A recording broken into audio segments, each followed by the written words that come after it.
بسم اللہ الرحمن الرحیم۔ سلطان محمود غزنوی کا دربار سجا تھا اور بے شمار لوگ وزیر و مشیر اور عہدیدار موجود تھے، جن میں علماء کرام، کتب اور ابدال بھی بیٹھے تھے۔ محمود غزنوی نے سب کو مخاطب ہو کر فرمایا، کیا آپ میں سے کوئی ایسا بندہ موجود ہے جو میری ملاقات حضرت خضر علیہ السلام سے کروا سکتا ہو؟ دربار میں خاموشی چھا گئی۔ انہی میں سے ایک غریب کسان بھی موجود تھا۔ وہ کھڑا ہو کر کہنے لگا، حضور والا، میں آپ کو حضرت خضر علیہ السلام سے ملوا سکتا ہوں۔ صرف میں ہی ہوں جو آپ کو حضرت خضر علیہ السلام کا دیدار کروا سکتا ہوں، لیکن اس کے لیے مجھے دریا کے کنارے 6 مہینے کا چلہ کاٹنا پڑے گا۔ سلطان محمود غزنوی کہنے لگے، تمہیں میری طرف سے اجازت ہے، آپ جہاں جا کر چلہ کاٹنا چاہو کاٹو۔ اس کسان نے کہا، میری کچھ شرائط ہیں۔ سلطان نے پوچھا، تمہاری کیا شرائط ہیں؟ اس نے کہا، حضور، میں ایک غریب کسان ہوں، میرے چھوٹے چھوٹے بچے ہیں، میری ایک بیوی ہے۔ اگر میں چلہ کاٹنے کے لیے دریا پر چلا گیا تو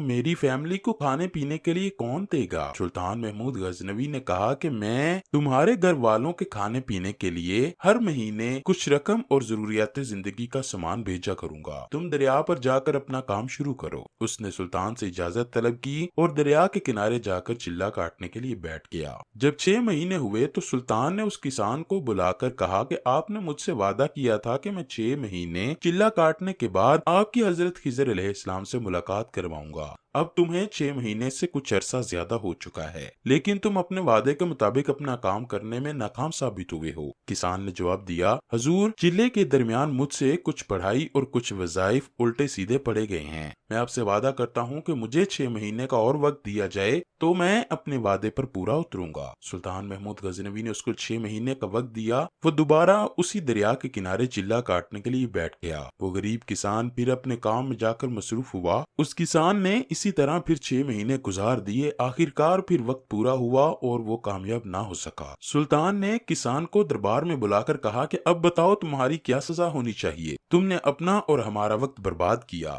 اس غریب کسان نے کہا کہ حضور، میں ایک غریب آدمی ہوں، میں کوئی عالم فاضل نہیں ہوں، میرے گھر والے بھوکے مر رہے تھے۔ جب آپ نے پورے مجمع میں یہ بات کہی تو میں نے سوچا کہ یہ اچھا موقع ہے، میں ہاں کر دیتا ہوں۔ میں نے یہ حامی اس لیے بھری کہ حضرت خضر علیہ السلام سے ملاقات کروانے کے بہانے میں آپ سے یہ شرائط رکھوں گا کہ میرے گھر والوں کو کھانے پینے کے لیے اور کچھ پیسے ہر مہینے دیے جائیں۔ میں نے یہ سب جھوٹ اپنے گھر والوں کے لیے بولا تاکہ آپ ان کی کفالت لے لیں۔ سلطان محمود غزنوی کو غریب کسان کی باتیں اچھی نہ لگیں۔ اس نے اپنے ایک وزیر کو پاس بلا کر پوچھا، اس بندے کی کیا سزا ہونی چاہیے؟ وزیر نے کہا، جناب والا، یہ ایک جاہل انسان ہے، اس نے جھوٹ بول کر اپنا اور ہمارا 1 سال کا وقت ضائع کیا، اس لیے اس کی سزا یہ ہونی چاہیے کہ اس کا سر بدن سے فوری جدا کیا جائے۔ سلطان کے دربار میں بے شمار لوگ اکٹھے تھے، انہی میں ایک نورانی چہرے والا شخص بھی موجود تھا۔ اس نورانی چہرے والے شخص نے فوراً اس وزیر کی بات سن کر کہا، یہ بندہ صحیح کہہ رہا ہے۔ اس کے بعد سلطان محمود غزنوی نے ایک اور وزیر سے مشورہ لیا کہ اس کسان کی کیا سزا ہونی چاہیے۔ اس وزیر نے کہا، جناب، اس جھوٹے اور مکار بندے کا گوشت کر کے کتوں کے آگے ڈال دیا جائے تاکہ اس کی سزا دیکھ کر کوئی بھی بندہ سلطان سے ایسا جھوٹ بولنے اور فراڈ کھیلنے کی دوبارہ کوشش نہ کرے۔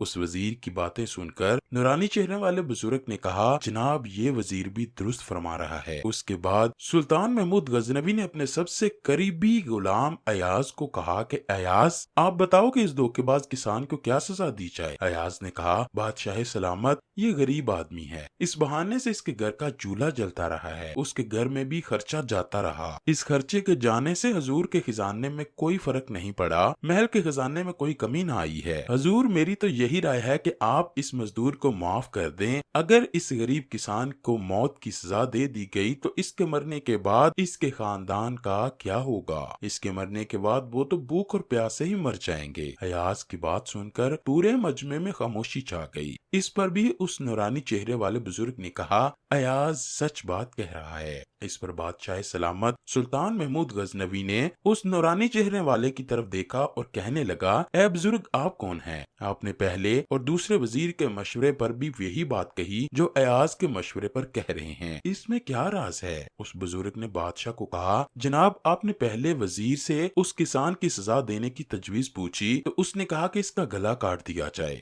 کیونکہ اس وزیر کا تعلق ایک قصائی خاندان سے تھا، اس لیے اس نے